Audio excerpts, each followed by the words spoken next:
stop moving your adult children into your home for rent? Wrong.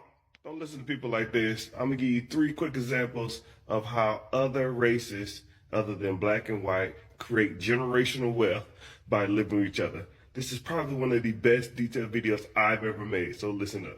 Here in America, white and black people typically, in my personal opinion, get the conception that, after college or after you get out of high school, that you got to go be on your own and have your own place and have your own apartment.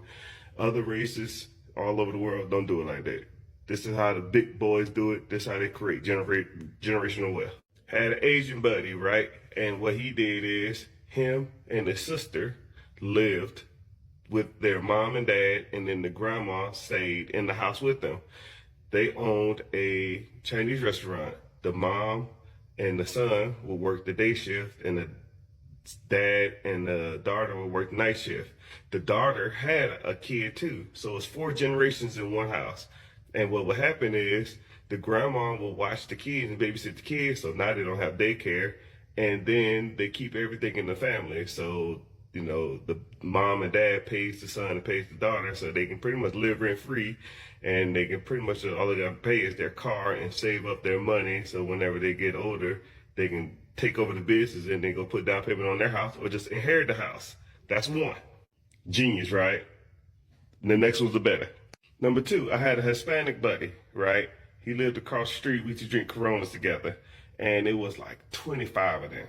And he had a Mac Daddy truck. And I was like, yo, man, you got a Mac Daddy truck? Why don't you go buy your own house? He said, shit, man, I pay $100 in rent here, right? I get $1,000 a week. I take my $1,000 a week after I pay my truck, and I send all my money back to Mexico.